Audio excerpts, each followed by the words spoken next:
Hey everyone, how are you doing? Thanks for dropping by and hanging out with me today. Just take a moment and think.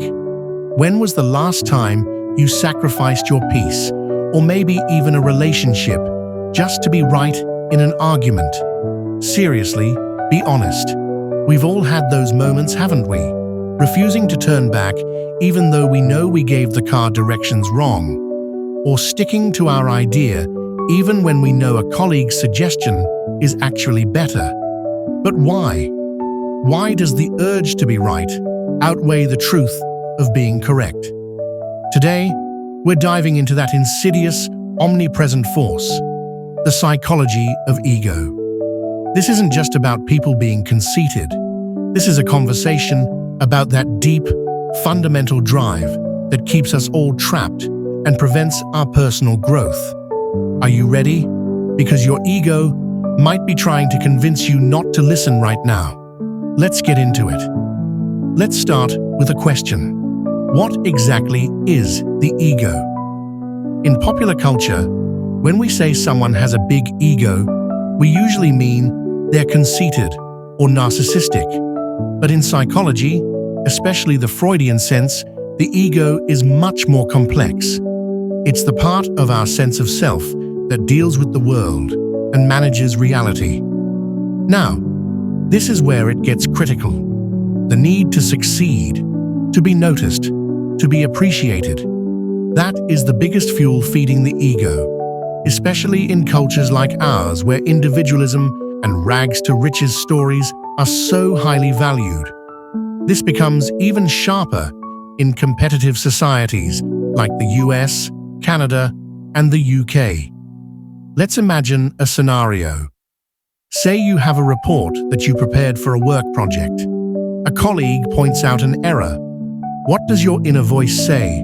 Don't you immediately get defensive? No, I did it this way because X, Y, Z. While they only pointed out a piece of data, my ego feels like I've been attacked. An inner voice shouts, "It's not wrong, I'm just looking at it from a different perspective. You don't understand my overall vision." In that moment, the issue stops being about fixing the error in the report. The issue becomes about our sense of self, the ego, being under attack. Defending the ego becomes more important than being right.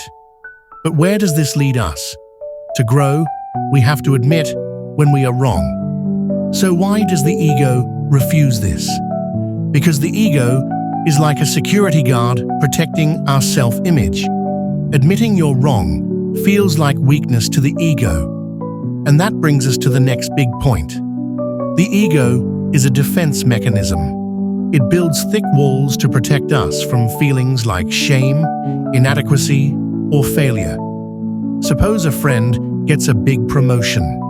If your first thought is, "I actually deserve that more," instead of, "That's great," that's the ego at play. It's trying to stop your value from feeling diminished. But there is an irony here. By overly defending ourselves, we actually lose the very things we want most: genuine connection and real strength. Truly strong people can own their mistakes. Truly connected people can drop their ego armor and say, "Yeah, I think I was wrong." That's not just honesty, that's maturity.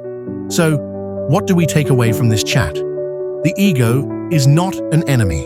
It is a tool that motivates us and gives us a sense of who we are. But if we let it take the wheel, it will drive us right into a wall. Here is a practical exercise for you. After this video, try to notice the small moments throughout your day that push you into defense mode. That tension you feel when someone disagrees with your opinion. In that moment, step back and ask, is my ego speaking right now, or is my highest self? What would happen if we became less defensive, judged less, and listened more?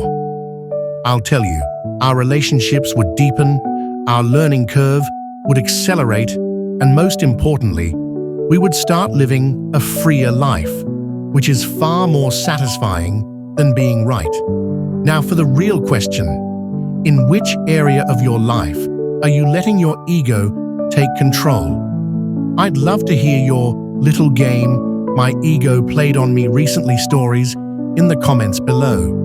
Let's start a genuine conversation. If you like this, don't forget to subscribe and hit the bell. See you next time. Take care of yourselves and don't let the ego take charge. Bye.